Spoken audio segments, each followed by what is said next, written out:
Esta imagem de um e de outro explica perfeitamente quais são as duas Espanhas. Não se esqueçam, já não existe mais a Espanha da direita e da esquerda, a eterna luta do século XIX ou XX.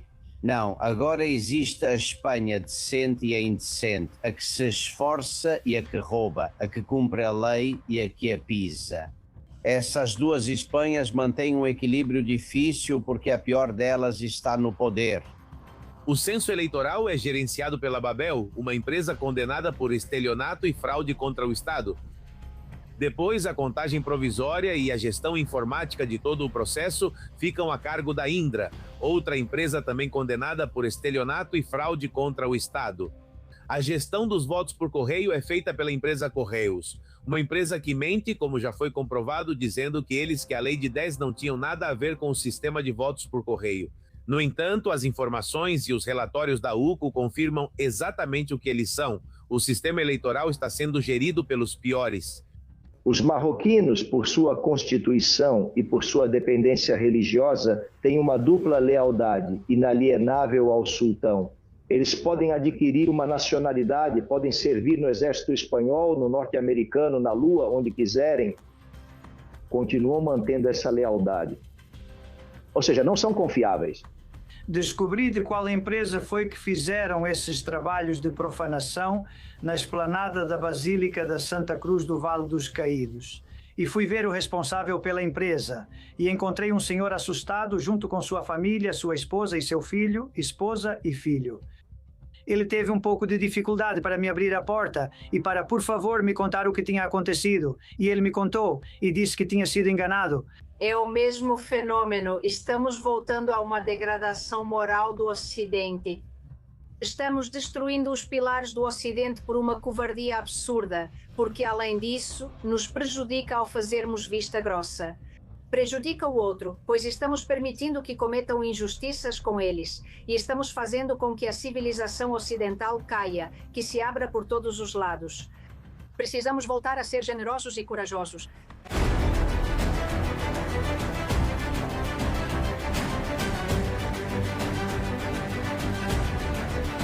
Castillón Confidencial, de Albert Castillón.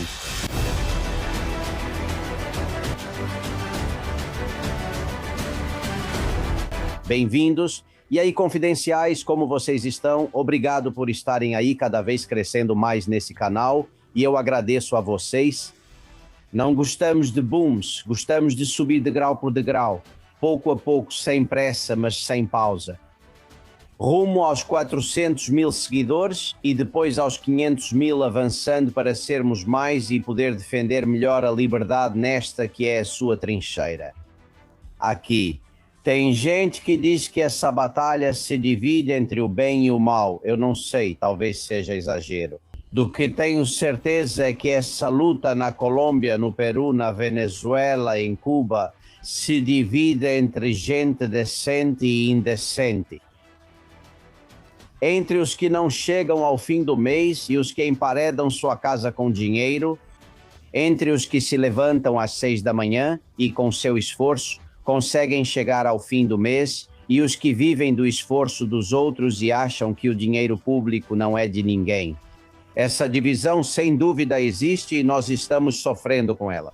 Na Espanha, onde um governo inteiro diz ser progressista e pensar nas pessoas, enquanto nos rouba e nos empobrece. Já faz 8 anos. A esposa do presidente Sánchez está sendo investigada por múltiplos crimes.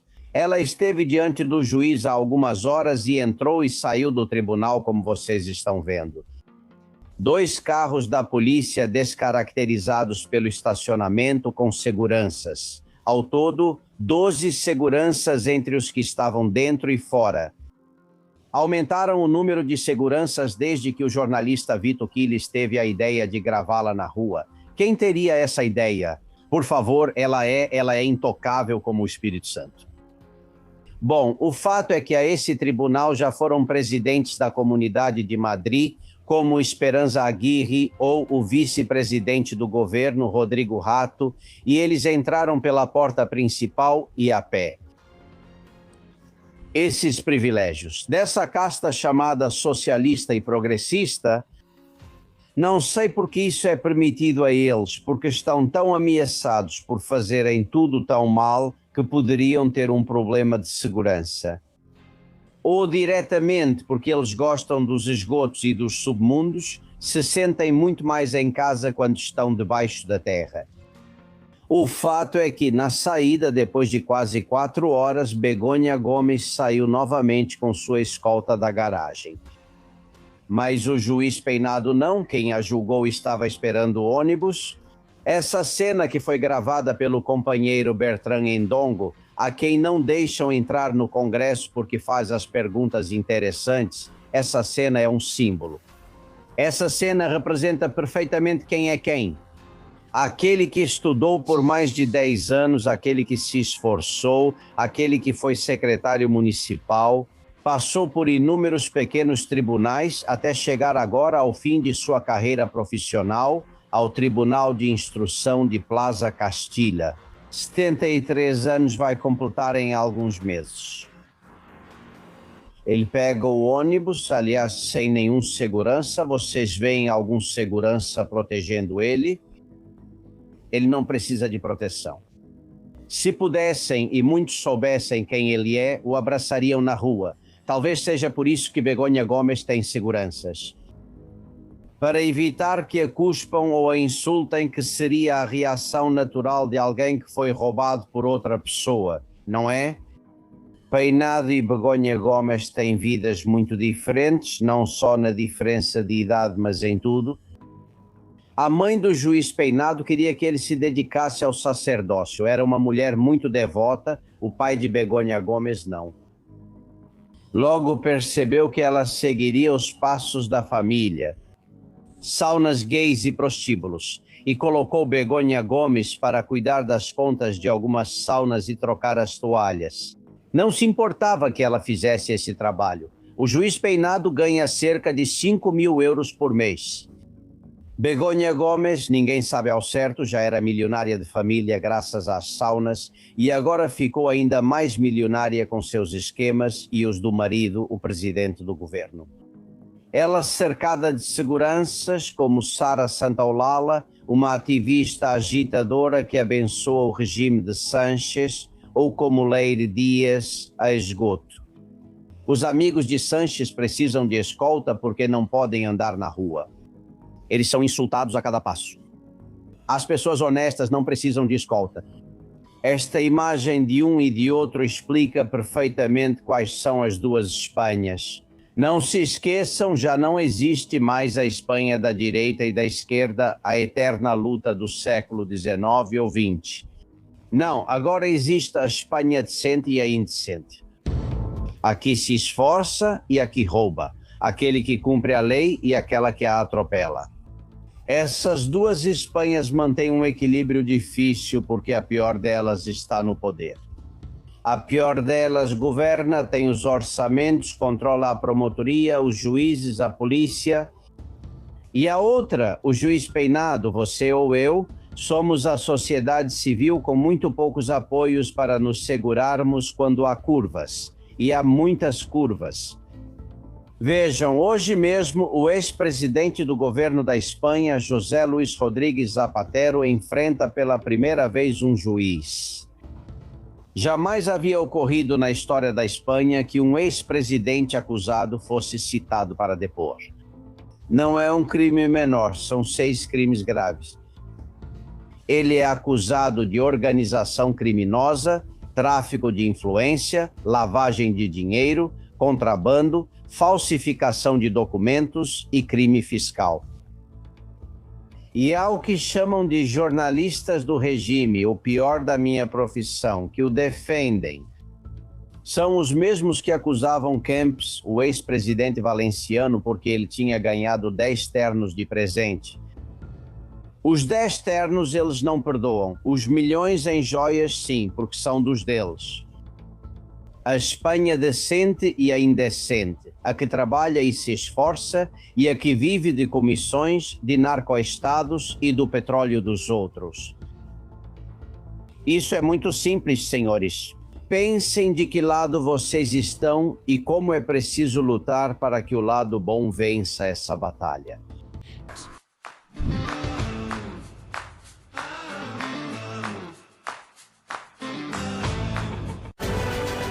Castillón Confidencial de Albert Castillón.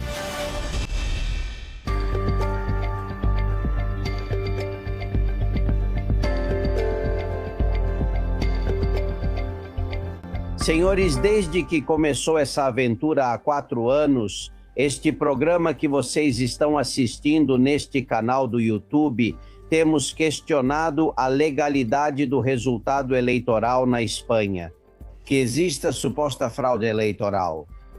Fizemos isso entrevistando gestores, especialistas, pessoas que trabalharam na Indra, e todos os caminhos nos levam ao mesmo lugar. Que sim, que supostamente há fraude, mas ninguém investiga, pelo menos não a fundo. Com a lei dos netos, com a regularização em massa de imigrantes e naturalização em massa de outros, e com o aumento do censo eleitoral, essa possibilidade se multiplica mais do que nunca desde que Sanches está no poder. Mas tem algo que nosso companheiro Gabriel Araújo descobriu. O que, senhores? Ele ofereceu a gestão do censo eleitoral na Espanha a um homem do Partido Socialista Operário Espanhol e a uma empresa já denunciada e condenada por fraudes no censo e em outras atividades? É muito grave o que estamos dizendo. Estamos falando de alguém, de uma empresa que é responsável pela manutenção, desenvolvimento, software, aplicativos, gestão do censo eleitoral. E como eu disse, isso é colocado em prática e nas mãos de um socialista com carteirinha.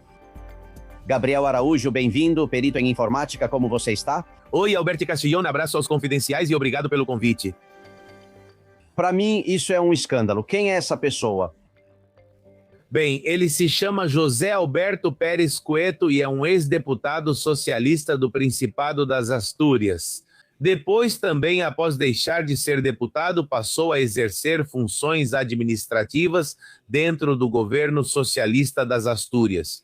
E especificamente, ele se dedicava à contratação de diferentes serviços e chegou até a se envolver em 2 casos de corrupção, o caso Maréia especificamente.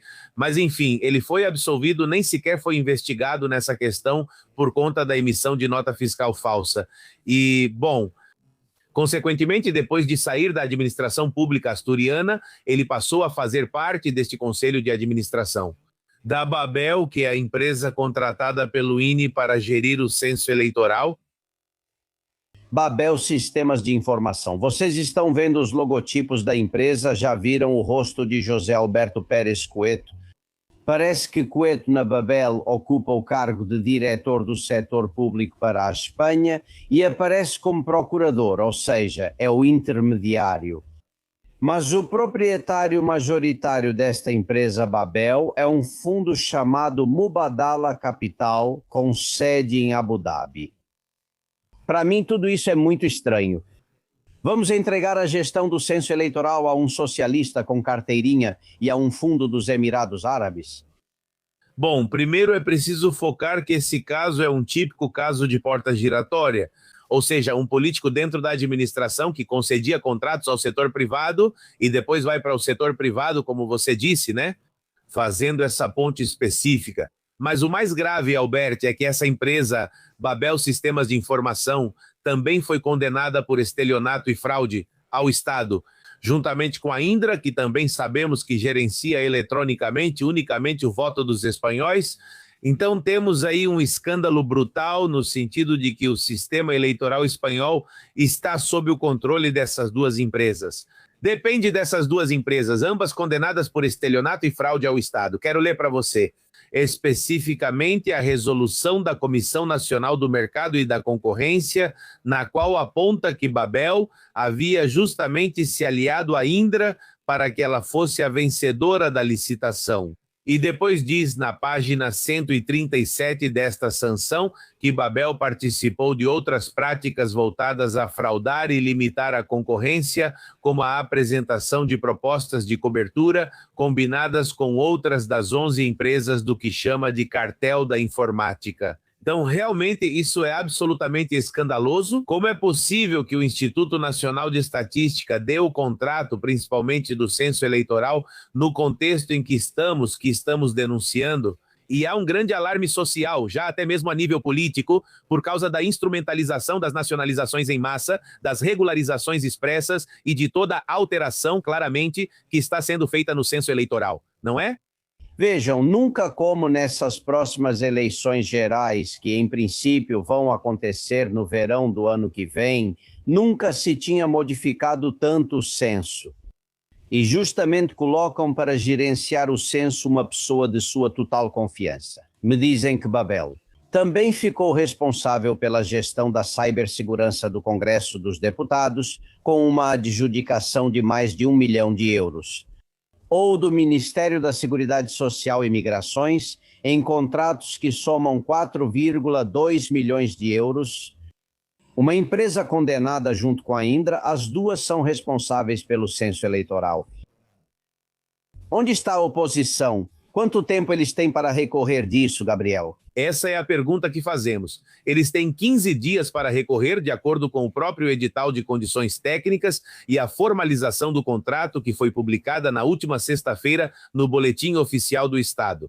Eu já recorri dessa decisão porque não podemos mais esperar pelos políticos, amigos. Aqui a sociedade civil precisa agir, porque só podemos contar conosco. Aqui, mais do que nunca, se consolida a frase: só o povo salva o povo. E aqui, os profissionais que estamos envolvidos, profissionais como você, da área do jornalismo, ao ver que são contados nos dedos de uma mão, ou até menos, os que estão preocupados com a transparência eleitoral, e os profissionais que também somos muito poucos os que demos um passo à frente, então aqui precisamos agir, e foi isso que eu fiz e apresentei esse recurso administrativo contra essa adjudicação do contrato, que, aliás, administrativamente você não faz ideia da quantidade de falhas que tem.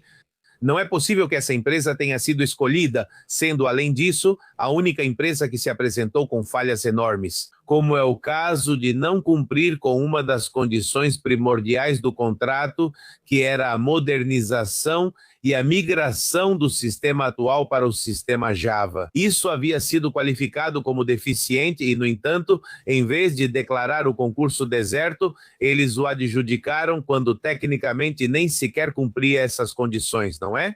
Ou seja, essa empresa tinha que ser a adjudicatária do censo eleitoral de qualquer jeito. O fato de que uma empresa como essa, sob suspeita, condenada e nas mãos de uma pessoa do partido, fique responsável por desenvolver um software para melhorar, segundo eles, a gestão eleitoral, quem fiscaliza esse software, essa gestão? É que se terceiriza, o INE terceiriza completamente toda a gestão do censo eleitoral para essa empresa, mas as condições, o edital, inclusive o edital de condições técnicas, eu li ele inteiro, porque logicamente para poder recorrer e dar uns poderes enormes, e não há realmente um controle, é a confiabilidade na empresa, porque além disso pode alterar, permitem que através do aplicativo que essa mesma empresa vai desenvolver, altere o censo eleitoral e corrija o que eles considerarem necessário. E o mais importante, eles vão estar precisamente vinculados diretamente, e assim diz o edital de condições técnicas, com os consulados, ou seja, vão receber essa informação privilegiada por parte dos consulados desse censo eleitoral. Então é uma gestão absoluta que é totalmente terceirizada para essa empresa, e por isso eu pedi medidas cautelares para suspender esse contrato, para que sejam preservadas essas evidências, para que se consiga preservar em nível forense qualquer tipo de alteração do censo, antes que isso seja colocado em prática, porque é realmente preocupante que a empresa contratada não cumpra as condições para as quais foi contratada, não é? Veja, sempre acreditamos que a lei dos netos tinha uma armadilha, que eles não esperavam que todos votassem, mas que eles controlavam o voto.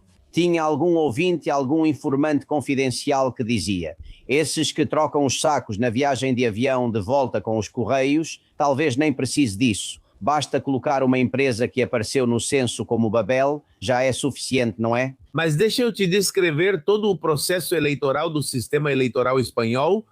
O censo eleitoral é gerenciado pela Babel, uma empresa condenada por estelionato e fraude contra o Estado. Depois, a contagem provisória e a gestão informática de todo o processo ficam a cargo da Indra, outra empresa também condenada por estelionato e fraude contra o Estado. A gestão dos votos por correio é feita pelos Correios, uma empresa que mente, como já foi comprovado, dizendo que eles, que Leire diz, não tinham nada a ver com o sistema de votos por correio. E, no entanto, as informações, os relatórios da UCO afirmam exatamente o contrário, que, além disso, nos próprios e-mails, Leire Dias se dirigiu várias vezes à Junta Eleitoral Central para gerenciar o voto por correio. Então, temos aí uma falta absoluta de integridade em um sistema, em uma fase absolutamente crítica do Estado de Direito, que é o sistema eleitoral, um sistema gerido pelos piores. Ou seja, como é possível que aqui a oposição fique calada, fique tranquila, a menos que esteja se reservando e aceitando todo esse sistema porque querem usá-lo no futuro? Por isso, realmente, nós cidadãos temos que agir de forma muito ativa contra isso. Não? Não? Estou com você. A sociedade civil precisa dar um passo à frente. Não esperem mais que os partidos façam isso. E parabéns por apresentar esse recurso e espero uma resposta dos juízes ao seu recurso, apresentado há apenas algumas horas. Não me importa que nenhum site digital fale sobre isso, que nenhum partido comente. Fazemos deste caso uma bandeira para tentar frear essa nova maneira de atacar a liberdade e a fraude eleitoral que continua crescendo na Espanha. Araújo, um forte abraço, muita força. Te esperamos na Casa da Água com Gás, Vichy Catalan. Vocês acabaram de ouvir com Araújo a empresa na qual o governo depositou sua confiança para controlar o censo eleitoral, fazer e desfazer à vontade. É uma empresa sancionada, multada por formar um cartel de interesses com outras empresas, entre elas a Indra, e dirigida por um ex-deputado do PSOE. De verdade, com as pistas que eu dei para vocês, estamos contando aqui, e depois ainda se juntam alguns portais digitais, alguns colegas. Está tão claro que eles vão buscar uma fraude eleitoral quando tiverem que fazer eleições, tão claro. Desde a lei dos netos até a nacionalização em massa, até convocar em pleno verão para ter a ajuda dos Correios, ninguém vigia os sacos, ninguém abre os envelopes das atas de cada mesa. O quê? Não sei. Parece que temos mais interesse em defender o Estado de Direito. Um punhado de jornalistas e de informáticos do que os próprios que perdem as eleições, PP e Vox. Que é contra eles, contra quem se faria essa ação, não é? Francisco Vendala, tenente-coronel, como o senhor está? Enviamos o exército? Bom, eu acho que já está na hora de o Exército, as Forças Armadas, revisarem o artigo 8 da Constituição, que defendam a Constituição, que defendam o pouco que resta do Estado de Direito e que percebam que já estamos na reta final. Albert, sinto dizer, já estamos na reta final de um autogolpe por parte do governo de Pedro Sánchez. Encurralado como está, não lhe resta outra opção e ele segue em frente, porque esse aí não tem nenhum escrúpulo. E o que chama de atenção? Como ficou muito claro pelo Alberto, como sempre, é que a oposição, além de não fazer oposição, não se opõe a nada. Mas já podemos dizer, se isso acontece com mais de 2 horas de exclusividade, que vão ser cúmplices, Alberto, cúmplices desse autogolpe de Estado por parte do Sánchez. Isso é gravíssimo. Se o Sánchez está onde está, é porque não tem ninguém de oposição de verdade na frente dele. Não há em frente nadie de verdade. Não há... Começar a pensar nisso, Alberto, quem quiser tirá-lo democraticamente da Moncloa e... Então também tem... que pensar em outra... coisa... importante. Vamos ver. O chefe de Estado tem a obrigação, a missão constitucional de zelar também pelo regular funcionamento das instituições. De todas, do presidente, do governo. Do governo também. Não seja o caso de estarmos diante de mais um cúmplice, porque de verdade a Espanha está em uma situação crítica. Estamos em algo que nunca vimos em 50 anos, em meio século de história, Albert. E esse vai com tudo.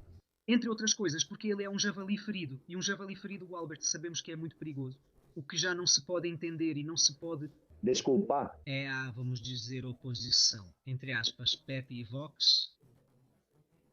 Porque não são tolos, não se... Pode dar o benefício da dúvida, nem podemos ficar em cima do muro com eles. Se não fizerem agora, se não fizerem o que têm que fazer, diante do que já é uma fraude, Electoral praticamente cantado. então teremos que pensar que tudo o que dizem no Parlamento é mentira, que concordam e querem seguir na oposição. Dividindo o bolo que somos, infelizmente nós cidadãos estamos escandalizados. Sanches não para de repetir a mesma mensagem de que quer permanecer no poder. Ouçam. A democracia é assim. A democracia parlamentar funciona dessa maneira. Há um Congresso com uma maioria parlamentar difícil, complexa, sem dúvida alguma, que vai exigir de todos nós negociar até o último minuto, mas que faz as coisas avançarem. E, portanto, vamos continuar governando até o ano de 2027 e em 2027 também, para responder ao Juan Carlos sobre o que ele perguntou sobre o que vai acontecer. Eu já digo a vocês. A esquerda voltará a se apresentar e vamos ganhar de novo. E continuaremos governando. E continuaremos governando pelo resto da nossa vida, não é? Faltou dizer isso. Elma Sainz é porta-voz do governo. Essa mensagem Sanches disse para divulgar em todos os lugares para que a opinião pública comece a ter isso em mente, que há Sanches para décadas. Ouçam Elma Sainz há algumas horas. Este governo não deixou de trabalhar em nenhum momento ao longo desta legislatura e continuamos com o olhar voltado para 2027 e além de 2027, isso é good life. Até 27 e além. O que significa além? Mesmo que não votem nele ou distorcendo o resultado como em 23 de julho, que por sinal o PP e o Vox aceitaram o resultado eleitoral sem investigar nada, quando agora sabemos todas as mentiras que estavam por trás. Olha, isso não é por acaso. Pilar Almagro, direto da Colômbia, como você está, querida amiga? Oi, tudo bem, Alberto? Francisco, confidenciais? Bem preocupada. É que vocês já viveram isso na Colômbia, assim como na Venezuela e em outros lugares, não é? Estamos vivendo isso todos os dias. Ou seja, aqui na Colômbia, por exemplo, Cepeda está há 60 anos preparando isso. Ou seja, os pais dele, tanto o pai quanto a mãe, já eram comunistas e foram preparando o caminho. Mas isso acontece em todo o Ocidente, ou seja, temos um marxismo cultural no Ocidente. Os jovens que saem das universidades estão doutrinados nisso.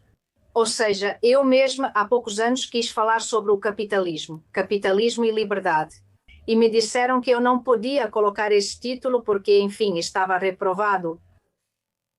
O que Sanches está fazendo? Exatamente como vocês disseram, o que ele quer é se manter no poder indefinidamente. E não podemos esquecer que ele é o presidente da Internacional Socialista. Ou seja, ele está em conversas permanentes com todo esse pessoal e ele está fazendo algo muito mais ousado do que o que se faz aqui ou no Peru, etc. Muito mais ousado. Ele está pegando toda a história, todo o passado de pelo menos 60 anos e, além disso, fazendo uma conexão com o futuro, como vocês estão dizendo.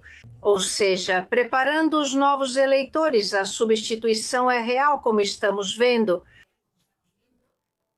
Com os novos eleitores, que em sua maioria votarão nele, ele continuará no poder, pois precisa disso. Caso contrário, já sabemos que ele irá para trás das grades. É impressionante o que você diz, é gravíssimo. Na Colômbia, eles estão conseguindo, ainda não conseguiram, mas falta muito pouco para que no segundo turno, espero que Espriella mude as coisas. E o tal Cepeda fique em casa. Problema. Tanto Cepeda quanto seu chefe, Gustavo Petro, estão convocando as pessoas para irem às ruas caso não ganhem. Espera-se uma revolução social? Sim, se não ganharem. Sim, claro. E no Peru é igual. Ou seja, esse pessoal age assim. Eu acho, quer dizer, pela aritmética, na próxima segunda volta, quem vai ganhar é de la Espriella. Mas aqui temos um problema gravíssimo e se chama mermelada. Ou seja, ele vai ter que começar a distribuir mermelada para todo lado, porque ele pegou-lhe um partido que praticamente já ninguém lembrava desse partido. E as legislativas foram em 8 de março, ou seja, aqui funciona diferente. São 3 eleições seguidas. No dia 8 de março foram as legislativas, depois veio o primeiro turno e o segundo. Mas toda a parte do Congresso e do Senado já foi escolhida no dia 8 de março. E no dia 8 de março, de La Espriella tinha pouquíssima influência. Então, do Senado, que são 103 cadeiras, ele conseguiu 4. E da Câmara dos Representantes, que são 183, ele conseguiu 1. Então, quem tem mais poder em ambas as câmaras é justamente Cepeda. Com isso vai ser um experimento histórico. Presidente com uma ideologia e Senado e Congresso contra. Bom. Se ganhar também não tem maioria. Mas isso... E no Peru já faz 10 dias que estão contando votos. Me dizem que já está 100% apurado e que Keiko Fujimori ganhou por uma centésima. O que te dizem aí que você está mais perto? Sim, estamos em 99,03%, algo assim. E sim, ela ganha por um triz. Mas, claro, até que o Júri Nacional de Eleições se pronuncie, sabemos que aritmeticamente ela vai ganhar, mas oficialmente esse júri ainda precisa se pronunciar. Ela sim tem maioria em ambas as câmaras. Lá funciona diferente. No primeiro turno da eleição presidencial, é aí que se formam o Congresso e o Senado. E ela sim, ela tem, pois o Senado tem 60 cadeiras, ela tem 22, e no Congresso são 130 cadeiras, e ela tem 41. Mas também não tem maioria, como vemos, o outro também não. E aí vai haver o que se chama, ingovernabilidade por fragmentação parlamentar, o que para mim não é ruim. Ou seja, o fato de que alguém não tenha todo o poder, para mim, é bom. Eu gosto disso. Pois é, descansamos. Eles deixam a gente respirar. Para mim também. Outra coisa é o que acontece. Olha, tudo isso está acontecendo agora enquanto conversamos com vocês. Há uma mudança evidente. Há uma onda que começou com Milei, que começou em El Salvador, que se apoiou em Donald Trump para ir ganhando força e arrasando na Hispanoamérica. Por favor, que chegue à Espanha. Outro dia chegou aqui para mim uma informação confidencial muito confiável. Me diziam, era uma barbaridade, mas quero expor essa barbaridade. É uma mensagem irônica direcionada a Donald Trump. Como eu gostei, senhor Trump, do caso do menino guerreiro, queria lhe passar 2 futuros alvos, que são primos do menino guerreiro que temos aqui na Espanha. Olhe, um está lá em Pozuelo, agora está em modo eremita, sai pouco de casa porque tem muita polícia na porta e está aproveitando a esposa e as filhas, a família. Esse seria um. E o outro está ali na entrada da estrada para La Coruña, em um palácio cujo nome agora não me lembro. Mas é fácil de localizar porque tem um heliporto. Então vamos ver se ele não dá uma ajudinha e faz o mesmo. Bom, deixa pra lá, deixa isso aí porque vamos acabar nos metendo em encrenca e eu não quero ir. Era ironia, era brincadeira, ninguém aqui já... Vamos, ao menor sinal aqui já ficam todos exaltados à janela, isso é perigoso. Bom, mas de qualquer forma esse confidencial é muito interessante porque eu li quando era pequeno que perder o senso de humor é o primeiro passo para o fracasso. Manter o senso de humor é o primeiro passo para o sucesso. Olha, e você merece seu confidencial e todos que te acompanham. Sim, depois eu te mando um alô de Soto. Bom, senhores...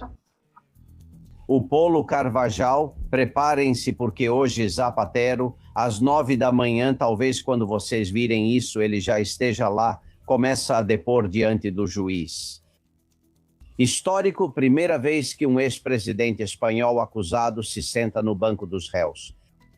Bem, então eu dou uma boa notícia, não para Zapatero, mas para quem quer justiça. O Polo Carvajal se ofereceu para testemunhar contra Zapatero no caso Plus Ultra.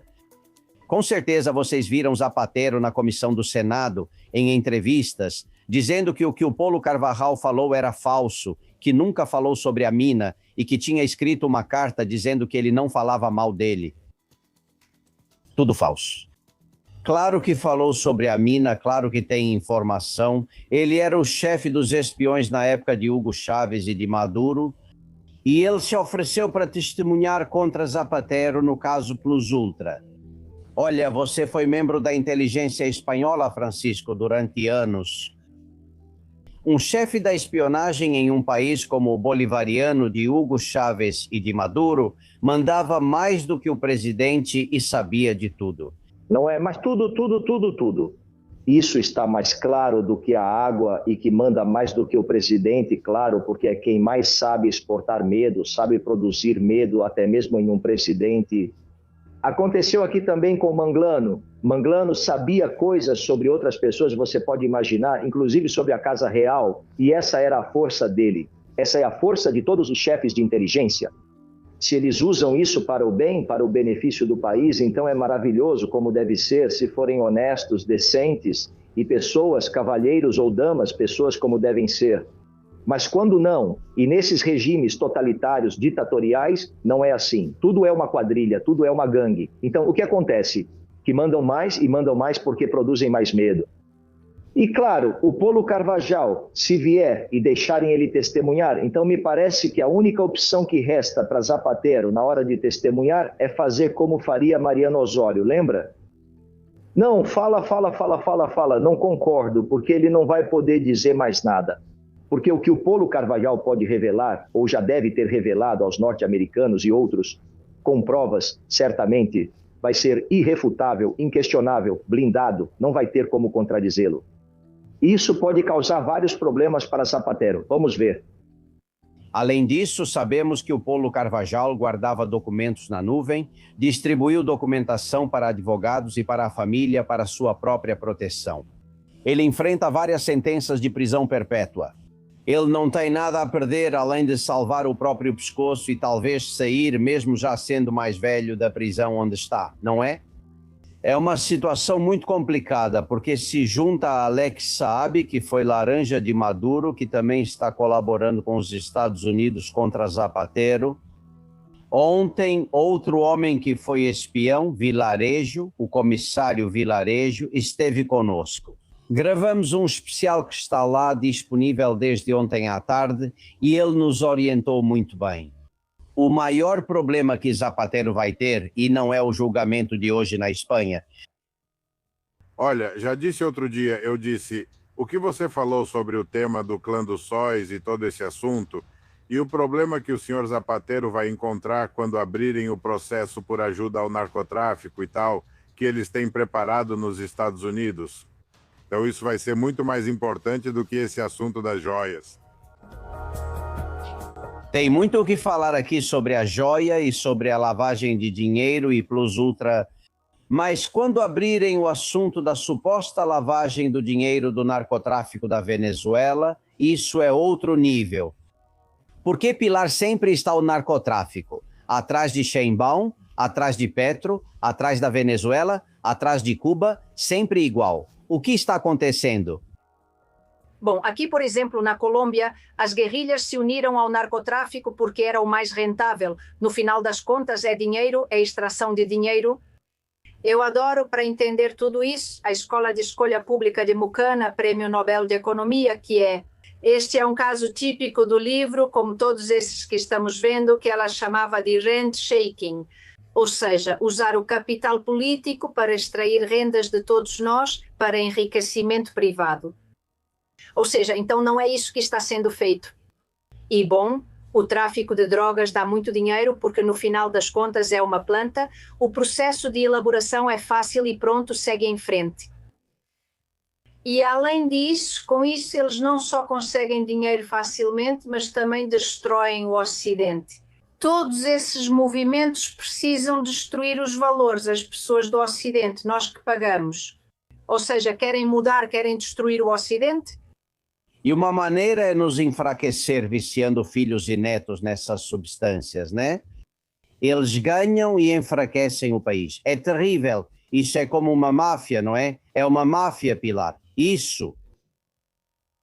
Sim, é que eu me faço duas perguntas. A quem as instituições espanholas estão servindo?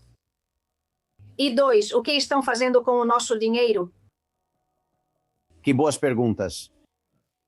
A segunda, tenho certeza de que a resposta está em um paraíso fiscal. Primeiro, manter-se no poder é o único objetivo. Vejam, por exemplo, eu todos os dias com o PSOE e os relatórios da UCO que vão chegando para mim. Nós nos esforçamos ao máximo, porque há questões muito específicas, pequenas, que às vezes passam despercebidas. Quero que vejam esta fachada. De um edifício no bairro de Salamanca, Rua Diego de León, número 36, sexto andar, vocês estão vendo. Um bom bairro, uma boa casa, o apartamento avaliado em 1,4 milhão de euros, quase 1,5 milhão. Bem, este é um dos vários apartamentos secretos do PSOE. O PSOE tem apartamentos secretos por Madrid para se reunir com pessoas que eles não querem que sejam vistas na sede.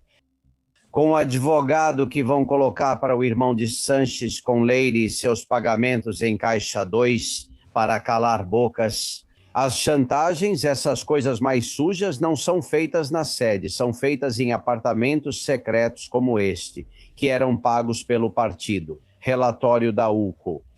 Não é uma criação jornalística. E mais uma foto. Vocês se lembram da foto de poucos dias atrás da UDF entrando na sede do PSOE, que fica na subida e dá para ver eles com a mochila, certo? O PSOE acabou de escurecer os vidros da porta. Ou seja, se você não pode evitar ser um ladrão e um bandido, pelo menos evite que o fotógrafo ou jornalista de fora tire a foto de como a polícia entra.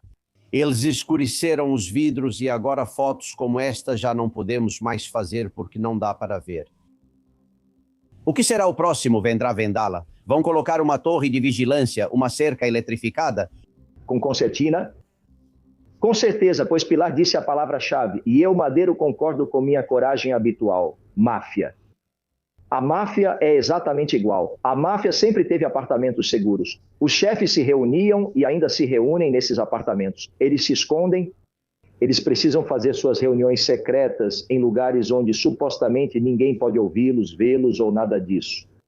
Esse é o ponto. E o ponto é o dinheiro, logicamente. Claro, por quê? Não, porque é o poder. Pelo dinheiro... Pelo zero e o dinheiro pelo poder. Essa é a... O que vem a seguir? Bem, o que vamos descobrir a seguir são mais comportamentos mafiosos. E é de manual, é clássico, e ainda por cima eles foram deixando as provas. E isso é o quê? O único, graças a Deus, que está nos permitindo saber tudo o que eles fizeram. Porque como foram tão soberbos, como acharam que tinham tudo perfeitamente controlado, que aqui nunca ninguém ia mexer com eles, foram deixando provas por todos os lados. Isso é possivelmente do que mais se arrependeram.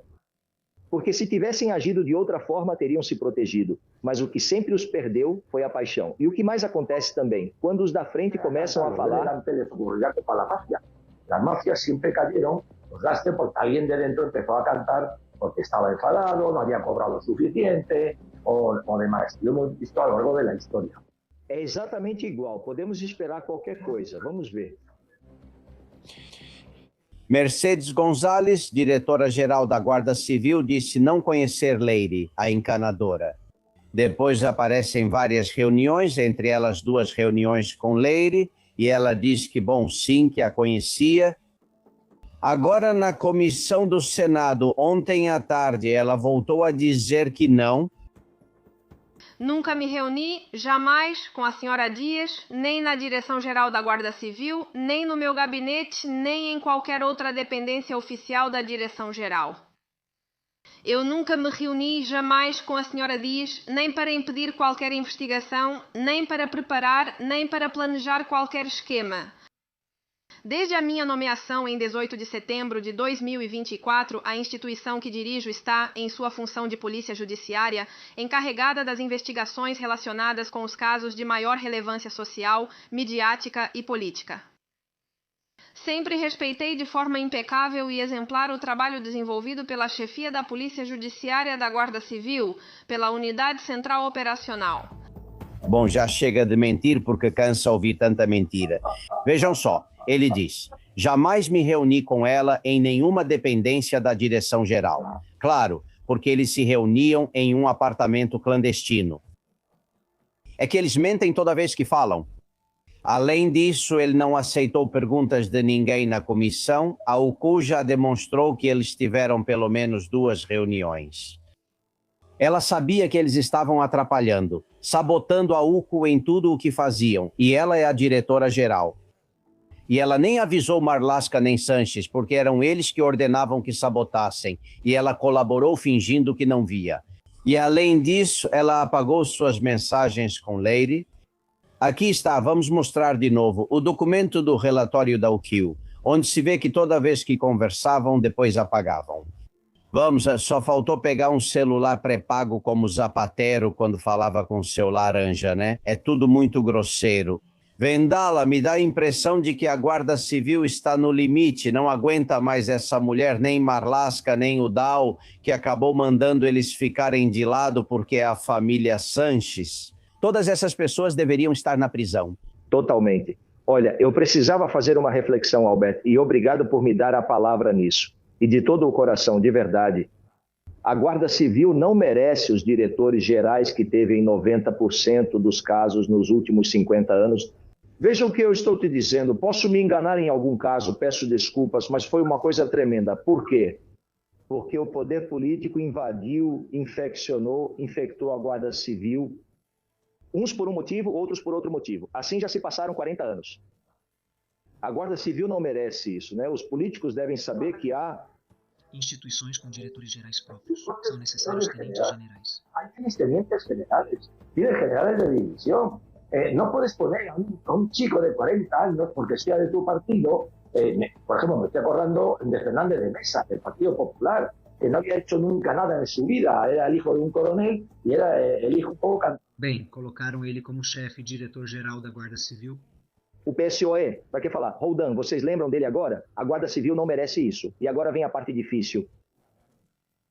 Os comandantes da Guarda Civil, quando se nomeia um diretor-geral, tienen que tener una voz y tienen que decirle al presidente del gobierno. Isso é, nós não podemos ser comandados como se o diretor fosse Deus. Ideia do que é a Guarda Civil. Não conhece as leis penais e nem sabe o que é um notativo. Não sabe nada disso. Nada, pois isso levará ao desastre. Aí também a culpa. También por parte de los mandos superiores de la Guardia Civil. La Guardia Civil está al límite. A ver, como nunca posiblemente lo ha estado toda su historia. Y eso para España, que es lo que nos tiene que importar, es gravísimo, porque es un cuerpo mental para a nossa segurança, onde também há muitas pessoas que trabalham todos os dias e não é que trabajan diariamente y que no se merecen, que están siendo vapuleados desde arriba. Sim, senhor. Olhem, acabo de receber informações recentes que dão um pouco de medo. Rodrigues Zapatero e seus advogados estão procurando como loucos em países árabes documentos que justifiquem as joias de ZP. Logicamente, não acredito que sejam reais porque é muito complicado. E se forem falsificações, o juiz já avisou que pode acrescentar o crime de falsidade documental aos 6 que já existem contra Zapatero. Zapatero viajou para a Arábia Saudita em plena investigação da Plus Ultra, justamente quando a UDEF tinha acabado de detectar dinheiro e movimentações nesse país. E, por outro lado, Begonha Gomes conta que hipotecou um dos seus apartamentos porque precisa de dinheiro em espécie, quer dizer, ela está cheia da grana, ou seja, apartamentos ela tem quantos quiser. E dinheiro em espécie também, mas justificável quase nada. Por via das dúvidas, imaginem que ela tenha 2 contas na República Dominicana, pois não consegue justificar. Esperem, qual era o número da conta mesmo? Vou dar uma olhada. Supostamente ela tinha 2 contas na República Dominicana que contamos aqui, mas claro, não pode sacar dinheiro de lá do Banco López de Haro. Não, isso não pode ser. Com isso, ela hipotecou um apartamento por 240 mil euros para ter dinheiro em espécie, para pagar peritos, advogados e tudo o que vai acontecer. É um apartamento na Rua Prado, em Madrid, com 103 metros quadrados a pouca distância da Praça de Santa Ana. Só em fundos públicos o juiz Peinado quer que ela deposite, ou vai pedir que deposite, 113 mil euros, que seria o valor do prejuízo econômico que causou a terceiros. E tem uma frase que quando li hoje me lembrei de você, Pilar, que Rodolfo Reis, o dono da Plus Ultra, escreve para um sócio, ou seja, no celular de Reis, o que estava nos Estados Unidos, onde tudo começa, e ele diz: "Ei, Que bom! Temos o apoio do PANA do Zapatero diante da CEP, que é para dizer que vão nos dar os 53 milhões de ajuda. E o amigo responde: viva a esquerda, caramba! Como quem diz, mas como a esquerda rouba bem? Mas como somos bons em manipular o dinheiro público? Essa frase de viva a esquerda, caramba, me pega. Quando conseguiram o esquema com o Zapatero? Isso é uma declaração de intenções, não é? Olha, fizeram com a minha lei, fizeram a comparação com a minha lei. É que você disse, Alberto, sim, um pouco de humor, né, Francisco? Como você disse, o humor para sair dessa, pois você disse antes, Alberto. Mas você acha mesmo que eles são de esquerda? Se eles acham que estão fazendo o bem e acham que moralmente estão acima, eu não consigo acreditar. Não. Não. Essas são instituições muito bem feitas para tirar nosso dinheiro. Ponto final. Ou seja, aí eles revestem isso de qualquer coisa, de qualquer ideologia que acham que vai lhes dar mais votos. Mas é que você já disse antes, você falou a frase, colaborou. Olhando para o outro lado, essa é a chave. Olha, Hannah Arendt estudou isso profundamente nas origens do totalitarismo e ela percebeu isso quando foi o julgamento de Eichmann em Jerusalém. Que esse era um cara incrível, que tocava piano, que contava histórias para os filhos antes de dormir, e esse cara, como ministro dos transportes, ele transportou judeus para os centros de extermínio, como quem transporta bolas de futebol. Ou seja, ele foi um funcionário diligente e capaz que cuidou muito bem da questão dos trens. E não. E ele virou o rosto para o outro lado em relação ao que os trens transportavam e como transportavam, etc. Essa é a chave, olhar para o outro lado. E quando há uma massa gigantesca de pessoas em nosso país, que vergonha. Todo mundo olhando para o outro lado. Acontece o que acontece. O que você disse, Francisco, também é fundamental. Um regime só cai quando há rachaduras. Veja como eles permanecem, pois não há rachaduras. Como é possível que nem Ábalos, nem o outro, nem a encanadora falem nada? O que será que tem sobre eles? O que será que tem sobre todos os ministros, todos e cada um? Que papéis será que Zapatero e Sánchez têm de cada um deles? Para que não falem nada que comprometa. 2 juízes de ministros sabem perfeitamente o que está acontecendo, o que eles têm que não falam, comprometa o que você tem. Claro, Pilar disse uma coisa, desculpa, Alberto, muito interessante. Também o que foi dito sobre Hitzmann é o quê? E ele disse isso no seu julgamento? Eu só obedeci, eu sou um funcionário. Eu obedecia cegamente. Ele nunca se considerou um criminoso, um assassino, nada disso, não. Me dando uma ordem, eu obedeço. Isso e olhar para o outro lado. É isso que faz com que uma estrutura de funcionários públicos se coloque a serviço da corrupção, do crime, da máfia, dos ladrões, dos que soltam. O que você quer? E como diz um amigo meu, muito sentido, o PSOE é uma sociedade mercantil irregular, ou seja, ilegal, com infinito ânimo de lucro. E é disso que se trata. Não se trata de fazer política nem de governar. Não. É soltar, como disse Pilar, o que está dizendo. Trata-se de roubar de qualquer jeito e se manter no poder para continuar pegando. Claro, Esmeralda. E tem um livro... Me diga, desculpa, por favor. Tem um livro de Mises que recomendo pequeno, cerca de 70 páginas, chamado Burocracia. É exatamente o que você disse, Francisco. Obedecer. Alguém quer mudar o quarto? Burocracia. Burocracia de Mises Esmeralda. Ele nos explica como fizeram para roubar o voto na Venezuela. Vamos ver se aqui aprendemos na Venezuela. X pessoas votavam em um candidato e esse candidato, quando entrava na empresa que cuidava das votações, desde Hugo Chávez Frias, essa mesma empresa fazia essa troca. Ao entrar, esse nome era trocado pelo nome de Hugo Chávez Frias, e assim foi feito desde Hugo Chávez Frias até Maduro. É o mesmo sistema que a Espanha comprou da Venezuela.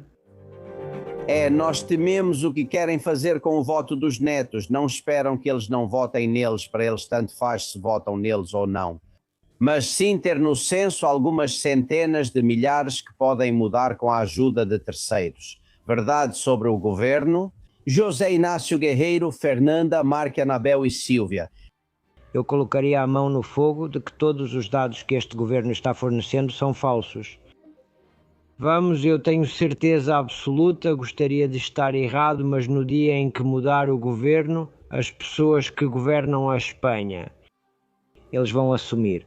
Mas vai ser muito difícil, porque vão se deparar com muitas surpresas. Pois é, seria uma grande notícia e muito boa se a justiça conseguisse finalmente provar que Leire Dias recebia dinheiro do PSOE para fazer todas essas maldades que estava fazendo. Bom, Leire Dias e os outros da sujeira? Eu, em relação a Begônia Gomes, tenho uma teoria e é que a senhora manda mais do que o maridinho dela. Eu acho que o maridinho dela fora de casa, sabe? Ele age desse jeito porque em casa não deixam ele fazer nada. Ele vai tirar 5 semanas de férias. Nessas 5 semanas de férias ele vai ficar tramando, vai ser a última. Não vão mais recarregar os cartuchos dele. Será que ele prepara algo grande? Estou realmente cansada e dói cada vez que dizem que a população não faz nada. Mas o que eu ganho com isso? O que eu ganho saindo para a rua? Mas se isso for organizado como deve ser, que é através dos partidos políticos, são eles que têm que dar a cara por nós, é para isso que nós nos pagamos. Isso seria diferente, porque para isso sim nós estivemos lá, firmes e fortes, fazendo o necessário para estar com o povo e salvar o possível de Aletasário. Falando de Pedro Sánchez e seu plano para permanecer, ontem ele fez algumas declarações onde dizia que tinha a intenção de ficar 8 anos a mais, até 2035 ele disse, ou algo assim, de 27 a 35, 8 anos a mais, e as pessoas bem riam e diziam, isso é impossível. Ou seja, não me parece que o plano dele seja sair e voltar daqui a 3 anos. Olhem, tem uma data que Sanches tem na cabeça e eu contei isso há 8 anos e me chamavam de louco, mas eu garanto para vocês que é por aí mesmo. 2031.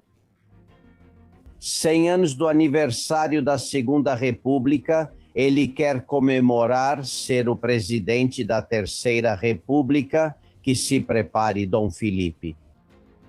E para isso, ele precisa se manter no poder com suficiência e maioria. E esse objetivo está marcado a ferro e fogo para ele. É coisa de louco, sim, mas isso já não é novidade, né, Vendala? Você acha possível? Totalmente, eu vejo isso como possível. Acho magnífico o que você está dizendo. Agora, o que você disse há 8 anos, você é um profeta. Vamos ver, profeta e as profecias... Não, as profecias se cumprem, esse é o problema. Não tenha a menor dúvida, ele é um sátrapa de manual, e é nisso que ele está, e é nisso que ele vai continuar até morrer de botas postas. E 2 apontamentos bem rápidos. O primeiro dos seus confidenciais. Sem dúvida, se houver substituição, vão dar a ordem que sempre se dá quando se abandona uma posição. Queimar tudo para que quem entrar não encontre nada. E a senhora que ligou, a senhora já está fazendo muito. Senhora, a senhora é confidencial, assiste ao Albert Castilho, acompanha o programa, liga e fala, e assim as coisas se mantêm, cada um fazendo o pouquinho que pode e sempre que puder. Pilar, e você acha que ela manda na Casa Begônia e por isso esse caráter autoritário fora da casa de Sanches? Sim. Sim, não sei, isso eu já não sei, mas olha, Sanches sendo mandado por alguém, também não vejo isso. Quer dizer, esse cara, olha, a gente despreza ele e esse é um dos erros que precisamos corrigir.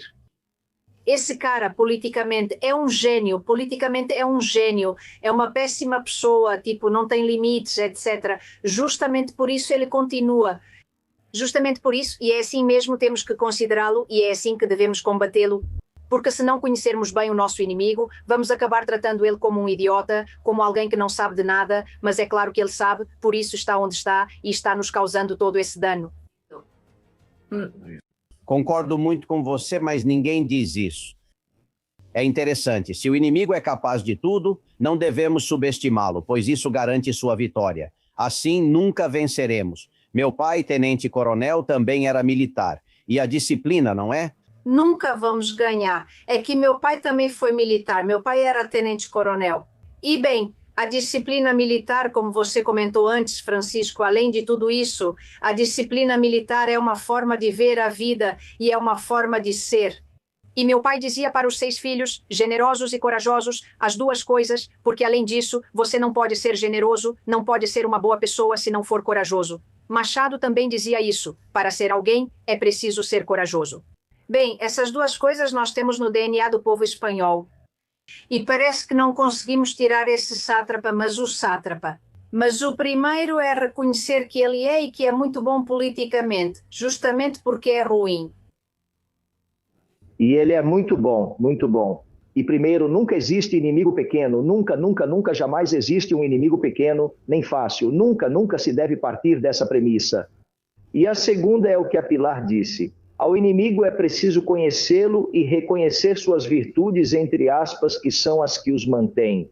E a missão deles é nos destruir, a nossa é destruí-lo. Bom, então vamos ver se aprendemos. Claro, estou falando da oposição.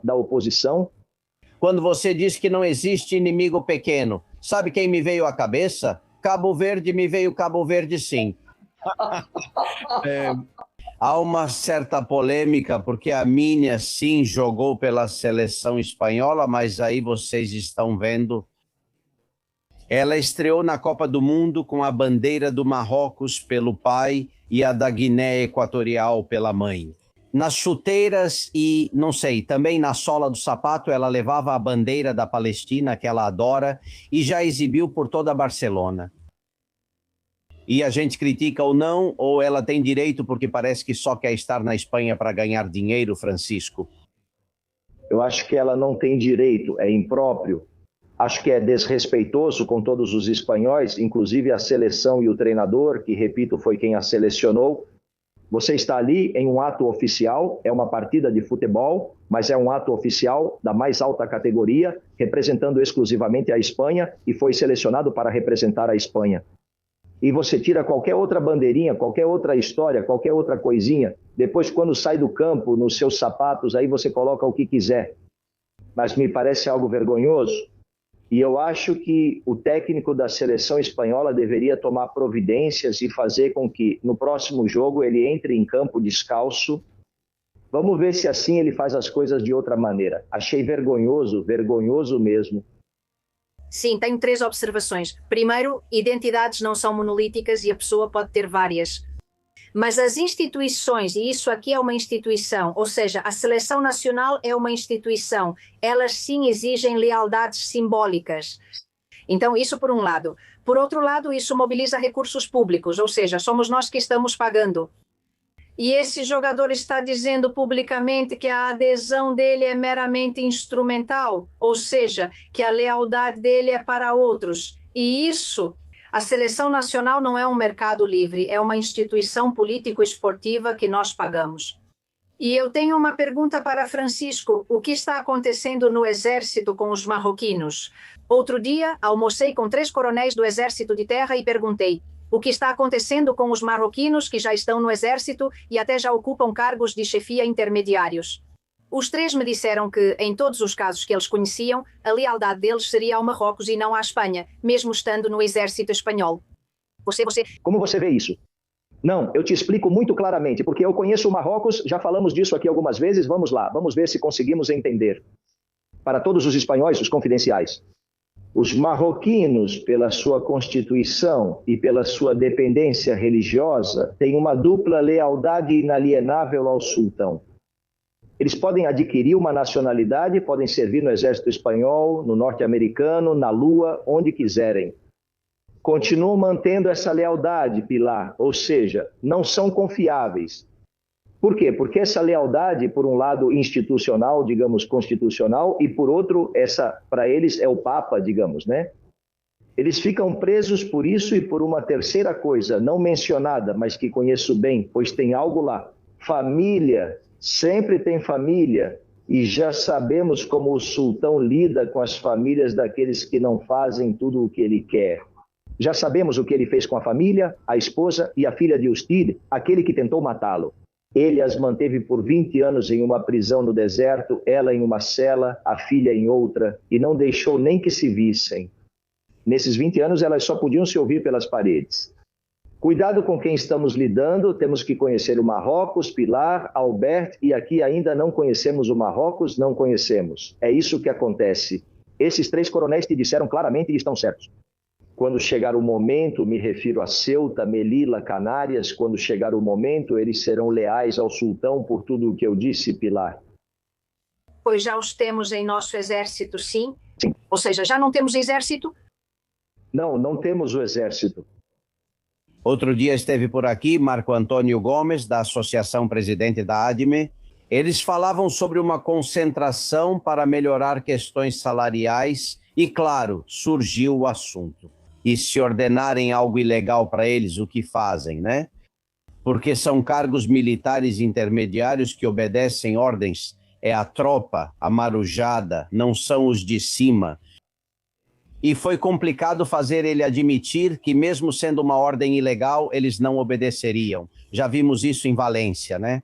Com a enchente Pilar, Javier, Fernando e Meiva querem conversar. Os militares em Ladana obedeceram ordens ilegais?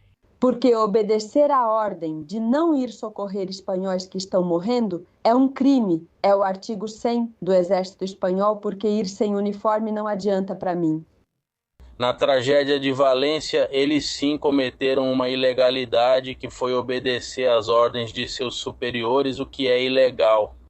De sair para ajudar os irmãos valencianos, para resgatá-los, porque com certeza se tivessem saído desde o primeiro momento, muita gente não teria morrido. Se ocupam Ceuta e Melilla e a ordem é que não façam nada, não vão fazer nada. É um absurdo. Não. Nos julgamentos de Nuremberg, os alemães alegavam os nazistas. Alegavam que estavam cumprindo ordens, que seguiam a lei, que naquele momento estava em vigor na Alemanha. Eles não estavam cometendo ilegalidade. Mas, bem, acima do direito positivo está o direito natural. E se ele não receber uma ordem para evacuar ou para ajudar em Havana, onde as pessoas estão morrendo, então qualquer comandante por conta própria deveria dar essa ordem. E, bom, agir com consciência e depois que venha o que vier. Quem é o capitão-general de todos os exércitos? Nos digam. O capitão-general das Forças Armadas, aquele que dentro da manga leva um bastão sobre outro bastão, ele já deveria se colocar em seu lugar e se reunir com quem precisa se reunir e deixar claro para ele que quem manda no exército é ele e que qualquer ordem de qualquer tipo deve estar em seu conhecimento. Ele não manda ou ele manda, Vendala? Vamos ver, realmente ele não manda por ser chefe das Forças Armadas, porque isso cabe a ele por ser chefe de Estado para comandar qualquer Força Armada. Uma companhia, um regimento, é preciso ter duas condições. Primeiro, a condição de comando conquistada de acordo com o que está estipulado nos regulamentos gerais, seja o que for, etc., etc., e depois o exercício contínuo desse comando. Isso também precisa ficar muito claro em relação às Forças Armadas, mas há uma coisa muito importante, vamos ver. Obediência absoluta ao ser humano só se deve a Deus e ao seu verdadeiro comandante absoluto Fiela. Outra coisa é que todos nós pecamos. A partir daí, também não existe nenhuma instituição nas Forças Armadas que deva obediência absoluta ao comando. Ao comando deve-se obedecer, exceto quando a ordem é, no nosso caso, anticonstitucional, ilegal ou ilegítima, ou presumidamente criminosa, e então o Código.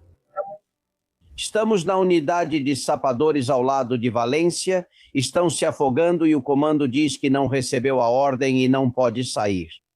Se eu, digamos, comandante, sair com o meu pessoal, sei que depois vou receber uma punição. Tem que fazer apesar da punição, não é? Tem que fazer, porque além disso a punição, vamos ver. Porque o Código de Justiça Militar diz o que acabei de dizer, que ordens ilegais não devem ser obedecidas. Foi o que se aplicou aos tenentes quando do 23 de fevereiro, o 23F, eles disseram o que a Pilar disse antes, o que Eichmann disse. Não, eu só obedeci a ordens porque é o que eu tenho que fazer. Não, me desculpe. Dizem para o senhor entrar no Congresso e o senhor não tem que entrar no Congresso. Vamos ver, eu não tenho o quê? E foi assim com a dama, e acontece com muitas outras coisas. E vai acontecer com Cruz, sua pequena preocupação. Mas seja você soldado, suboficial, oficial, chefe ou general. O que acontece, evidentemente, é que é preciso ter coragem moral. Existe uma coragem física. Ao ver que estou colocando minha sobrevivência em risco, se preciso defender a paz, minha família, esposa e filho. Mas existe uma coragem moral que é quando na paz. Eu não me arrisco fisicamente, mas estou colocando em jogo a promoção, o destino, o benefício, o cargo, a carreira. Esse é o valor moral. Então, não há desculpa possível. Estão confundindo obediência com submissão e neutralidade com omissão. E é assim que estamos. Ao ver Pilar, o que seu pai teria feito? Meu pai tinha isso muito claro e, de fato, agiu assim a vida toda. Mas estamos vendo isso não só na Espanha, em todo o Ocidente. Veja o que aconteceu no norte da Inglaterra com as centenas. Bem, dizem que vai de 100 e poucas mil meninas a 200 e poucas mil meninas que foram destruídas, violentadas, sofreram de tudo por uma quadrilha de 200 e poucos, em sua maioria paquistaneses. Todo mundo sabia, há relatórios desde o ano 2000. É isso, e não foi feito justamente por esse mesmo fenômeno do qual estamos falando. O caso dos julgamentos de Nuremberg, o caso de Eichmann em Jerusalém, a mesma coisa, para que não te chamassem de racista. Os policiais sabiam, os prefeitos sabiam, havia relatórios, todos faziam vista grossa e diziam que só obedeciam ordens e que não eram maus. Eram pais de família comuns e normais, mas para que não os chamassem de racistas e para não terem problemas na sua hierarquia de comando. Pois é exatamente esse mesmo fenômeno. Será que nos tornamos covardes? É uma questão de valores. No final das contas, é uma questão profunda de valores. O que você disse, Francisco, realmente, os valores como não matarás, não dirás falso testemunho, blá, blá, blá. Então, está claríssimo. Então, com isso, você arrisca seu cargo, arrisca sua promoção. Meu pai arriscou a promoção dele e, claro, ele arriscou e perdeu. Perfeito, ele fez isso. Se todos fizéssemos nossa parte, como você disse, Francisco, e a confidente anterior, o que devo fazer? Todos, cada um, no nosso âmbito, o que pudermos em todo momento é o mesmo fenômeno. Estamos voltando a uma degradação moral do Ocidente, estamos destruindo os pilares do Ocidente por uma covardia absurda. Porque, além disso, prejudica a nós mesmos ao olharmos para o outro lado, prejudica o outro também. Estamos permitindo que se cometam injustiças com eles e estamos fazendo com que a civilização ocidental desmorone, que se abra por todas as costuras. Precisamos voltar a ser generosos e corajosos. Fico com as suas palavras e um exemplo do que você disse. Imaginem, há um ato público de Yonyon Belarra e vai um grupo supostamente de cubanos com uma bandeira de Cuba. Ou seja, como se dissessem que estamos muito bem com o comunismo dos Castro há 67 anos. Bom, então um cubano de verdade dos exilados, dos que estão aqui, pega o celular, que isso é uma câmera, e grava eles quando querem ir embora de carro. Vejam. Oi, alguém aqui é cubano e estava com a bandeira de Cuba? Porque aqui ninguém é cubano e está com bandeira de Cuba. O que está fazendo? Em Cuba não queremos o comunismo. Em Cuba não queremos isso. Por que está com bandeira de Cuba se ninguém aqui é cubano? Só pra foto, né? Só pra foto, come merda só pra foto, só pra foto, só pra foto, come merda comunista, come merda comunista, come merda comunista, vai se ferrar. E você também. Entram no carro e vão embora, sim. Sim, abre, mostra que nenhum de vocês é cubano, sai daí. Um monte de comunista nojento. Aqui no evento da Yonyon Belarra, com uma bandeira de Cuba, nenhum é cubano, só pra depois sair na fotinho da Yonyon Belarra, do evento de apresentação.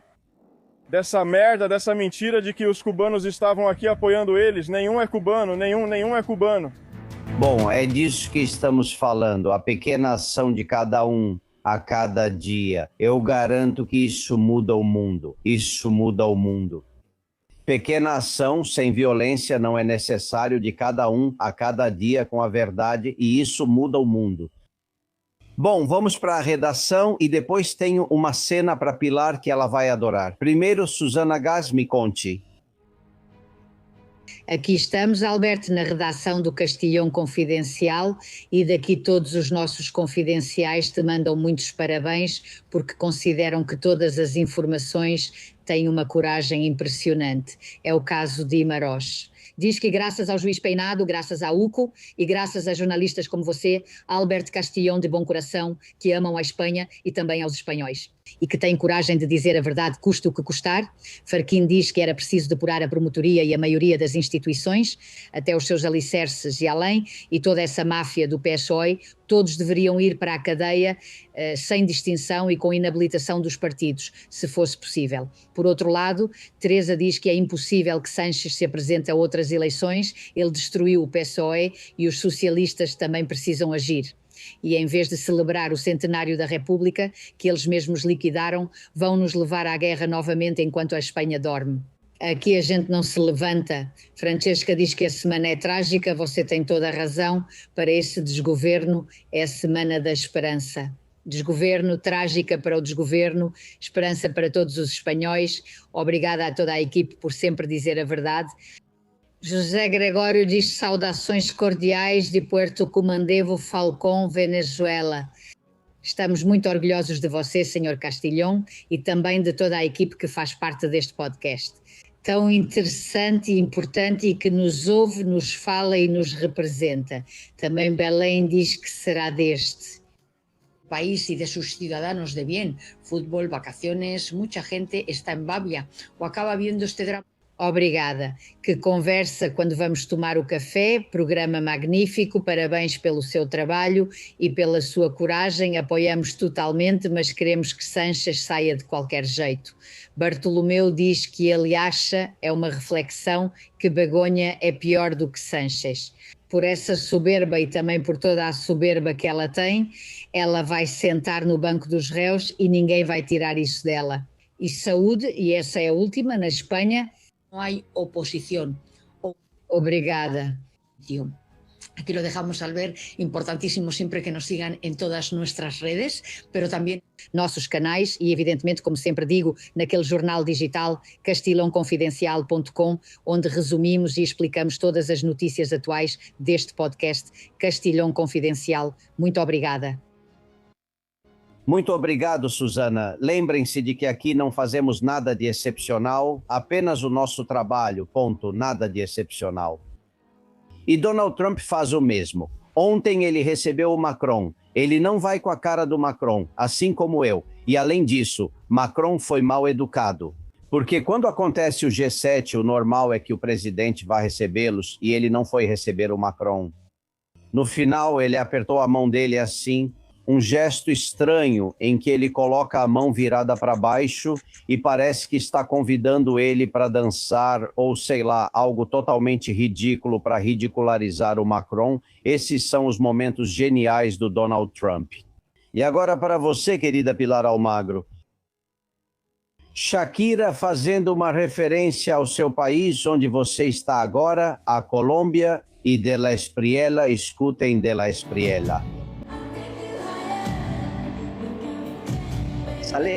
E todos os dançarinos fantasiados de tigre, você entende, né? Que bom. Você não tinha visto esse vídeo? Tinha visto, genial, genial, bom. Temos que agradecer. Essas coisas não são fáceis para um artista. Não, porque, é claro, metade do país é contra, claro. Dessa ideia. Metade do país está com Piqué agora, né? Está com Piqué e a outra metade, como você e eu, com Shakira. Não, muito corajosa mesmo, porque aqui não se brinca. Te dão um tiro por menos que cantarolar.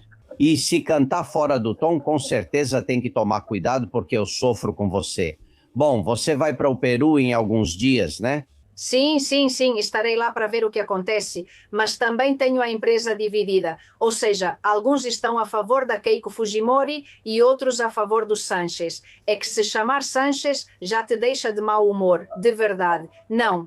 E se chamar Sánchez e ser como ele, que parece que o pecado já vem no sobrenome, que me perdoe, mas olha, é terrível.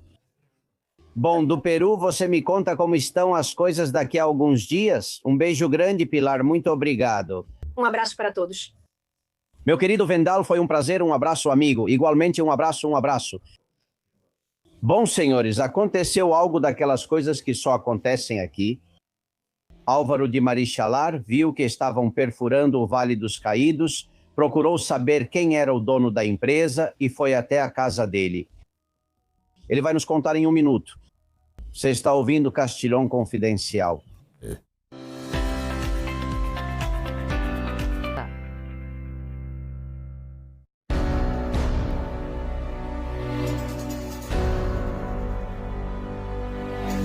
Senhores, o Tribunal Superior de Justiça de Madrid suspendeu as primeiras perfurações no Vale dos Caídos. O recurso foi feito pela Associação pela Reconciliação e pela Verdade Histórica. Acontece que as obras não tinham autorização municipal, não tinham projeto técnico apresentado e causaram danos irreparáveis a um patrimônio como o do Vale dos Caídos, que está protegido. Ficamos muito surpresos ao ver que as máquinas entraram em operação justamente durante a visita do Papa. Há um amigo deste programa que sempre vai além, Álvaro de Marichalar. Bem-vindo, como você está? Olá, Alberto, como você está? Como você está? Como você está? Tudo bem? Como você está? Prazer em cumprimentá-lo. Você já faz muitas semanas que vem ao Vale, vindo defender o Vale para que não o mudem, para que continue sendo o que é, um centro de reconciliação. E você fez algo, me disseram, que eu não fazia ideia. E foi até a casa do dono da empresa que estava perfurando o Vale dos Caídos. Me conta, por favor. Correto, sim. Bom, eu acho que todos nós temos que nos envolver na defesa do nosso patrimônio, né? E não é uma opção, é um direito que todos os espanhóis têm e acho que também é um dever. Então, utilizando esse direito e esse dever que todos os espanhóis têm, eu descobri qual empresa fez esses trabalhos de profanação da esplanada da Basílica da Santa Cruz do Vale dos Caídos e fui falar com o responsável da empresa. E encontrei um senhor assustado junto com sua família, sua esposa e seu filho. Ele teve um pouco de dificuldade para me abrir a porta. Eu disse a ele que só vinha saber o que tinha acontecido e foi bonito porque ele me reconheceu. Acontece que parece que o filho dele me seguia nas expedições que eu faço e ele também tinha alguma ideia do que eu venho fazendo no mar. Já faz tantos anos. Isso lhe deu confiança, ele me deixou entrar e conversamos por 1 hora. Já não sei, pois, ou agora ele se acalmou, viramos amigos, um cara encantador, mas assustado. Eu o tinha assustado, tentei acalmá-lo, tentei, enfim, dizer que, olha, eu sei, era simplesmente um particular e que, por favor, me contasse o que tinha acontecido e ele me contou. E ele me disse que tinha sido enganado, que tinha sido contratado pelo arquiteto do consórcio que ganhou o concurso da chamada resignificação do Vale dos Caídos, porque uma igreja não se resignifica, né? Significa rezar e não significa mais nada. Ou seja, já o nome, assim como o nome dessa lei abjeta de memória democrática, está tudo errado, né? Porque não é memória nem é democrática. É imposição ditatorial. Isso é a lei de imposição ditatorial. Nada de memória, nada de democrática. Ele disse que estava arrependido do que fez. Ele te disse que estava arrependido. Que estava arrependido, que ele foi de boa fé, que disseram para ele que era preciso fazer algumas sondagens para medir as camadas freáticas justamente para conservar melhor o lugar e que depois percebeu que tinha sido enganado.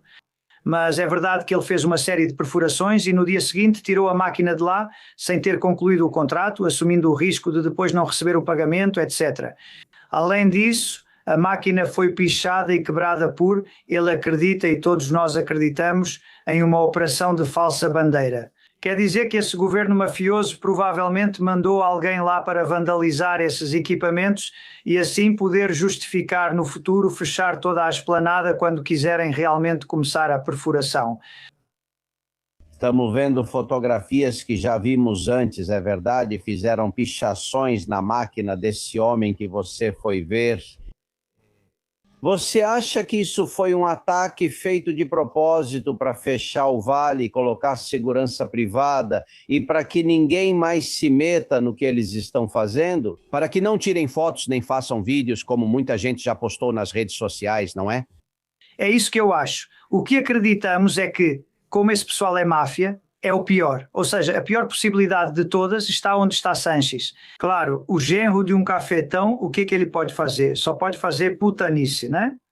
Então é preciso sempre considerar a pior das possibilidades. Então, estamos certos, ou melhor, muito certos, ou é muito provável que tenha sido uma operação que chamam de bandeira falsa, né? Ou seja, ter feito uma provocação para assim poder justificar no futuro ações novamente duplamente criminosas, né? Como pode ser a contratação de uma empresa privada de segurança que tirem a Guarda Civil de lá e que nós, as testemunhas, não possamos ser testemunhas?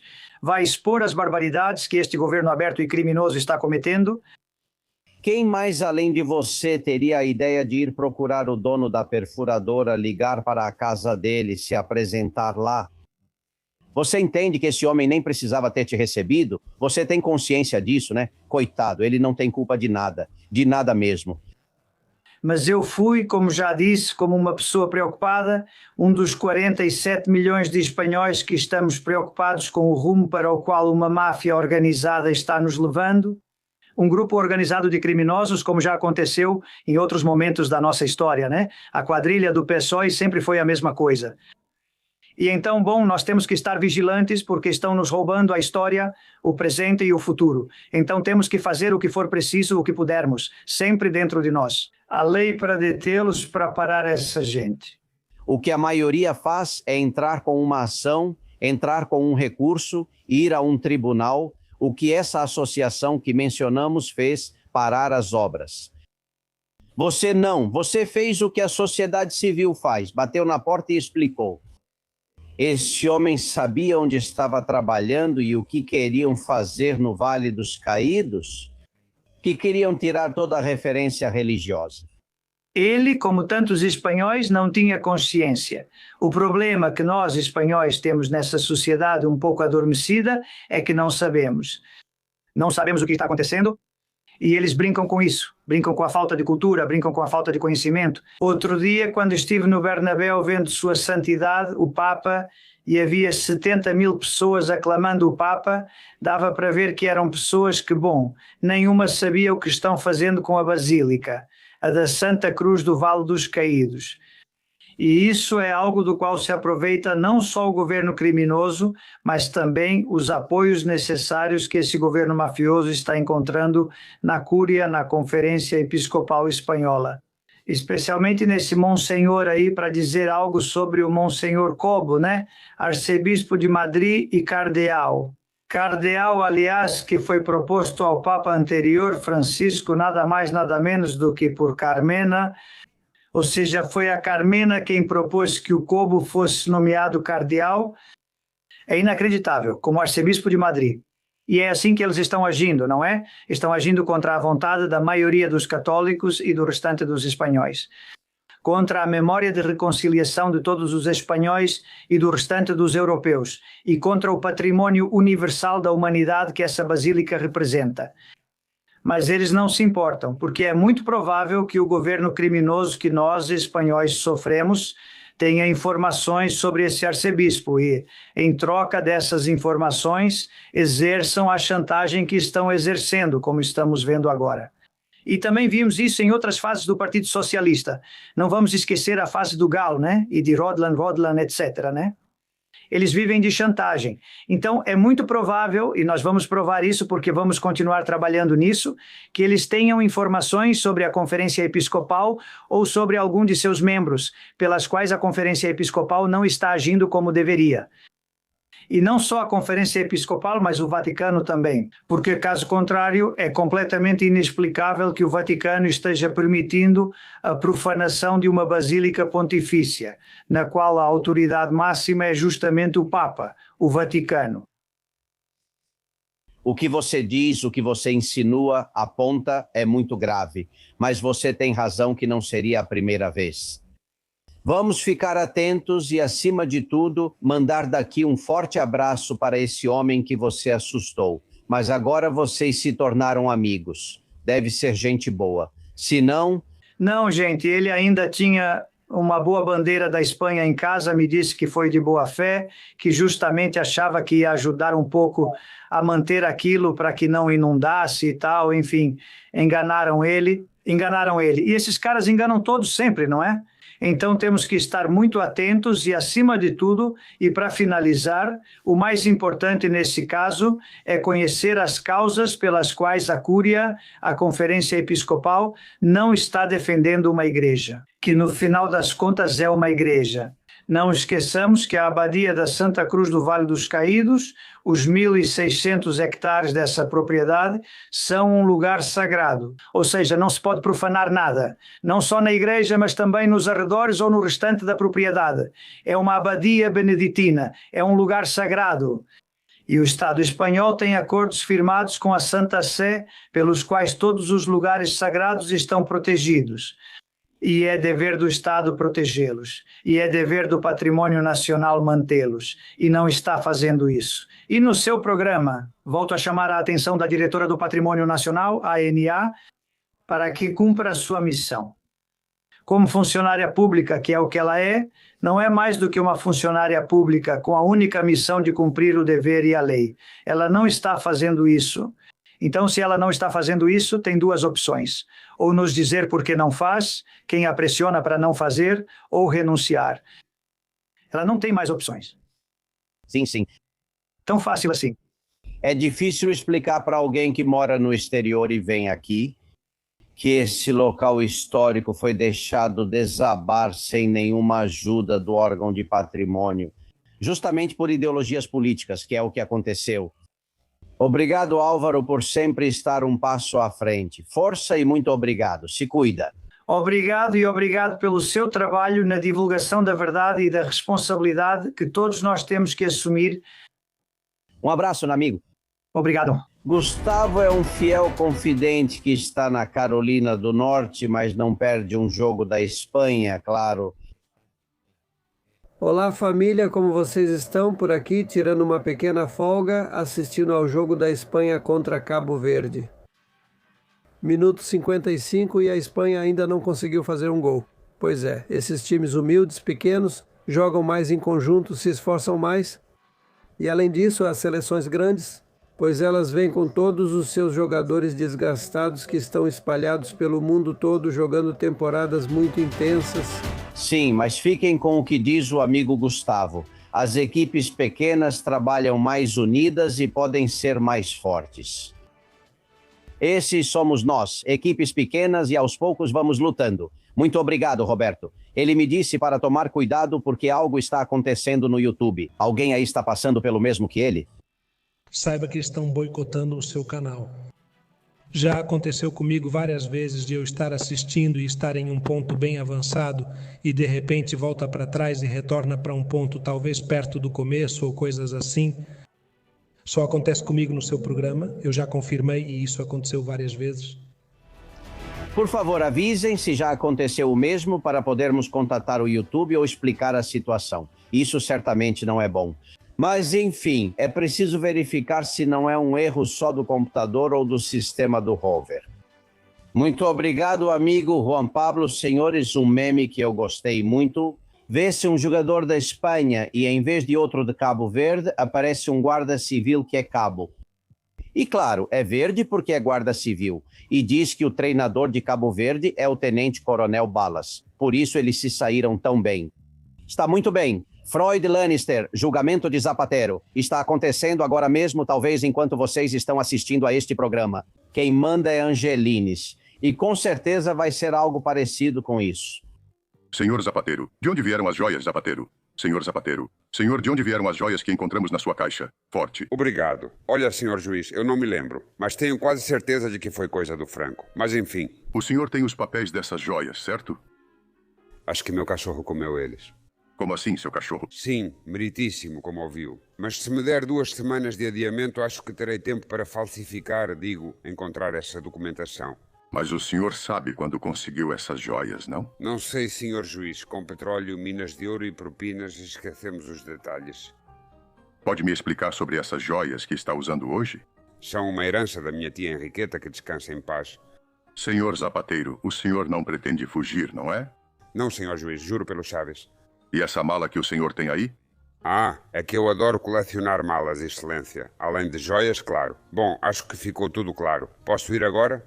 Claro, senhor Zapatero, pode ir. Mas para a prisão. Como que o senhor é um ultradireitista? Ah, quem dera pudéssemos ver essa cena, não é? Seríamos tão felizes aqui na Venezuela e é metade do mundo. Bom, é que com Zapatero, vocês vão me perdoar, mas se faz justiça por tantas coisas, por tantas... Eu me lembro quando aqui na Espanha ainda consideravam Zapatero um homem digno e ele fazia comícios. Aqui a gente já falava mal dele e apontava o que ele tinha feito com os venezuelanos, não é? Mas é que éramos 4, por sorte agora são 1000 e ele já está marcado para sempre.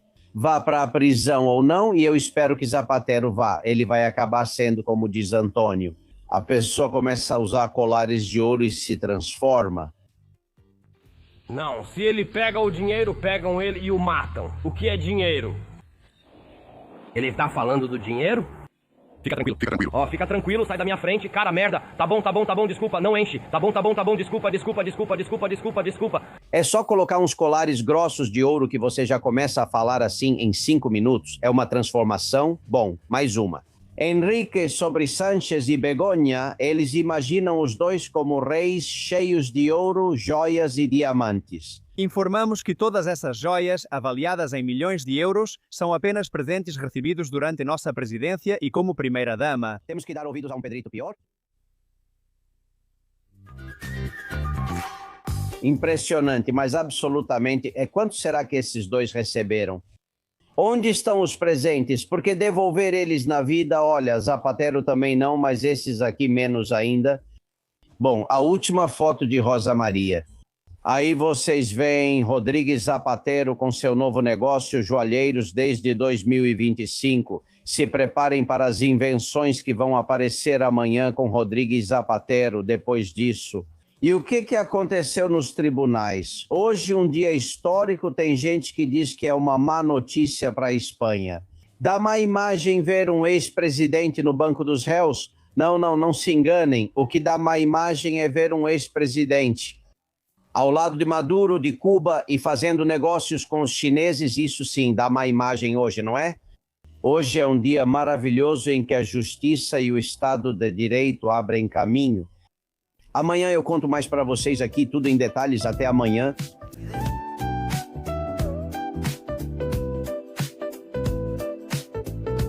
Tú lo sabes y yo lo sé. Somos confidenciales. Tú eres confidencial. Yo soy confidencial. Todos confidenciales.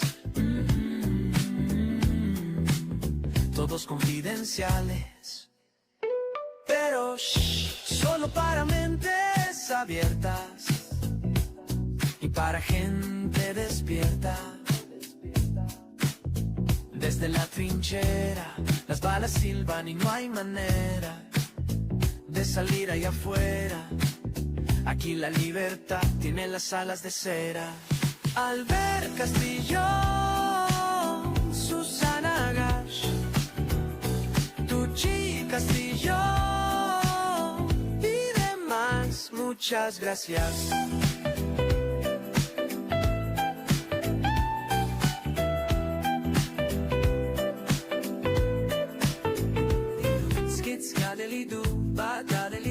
Con esto y un bizcocho. Hasta mañana a las 8. Castillón Confidencial de Albert Castillón.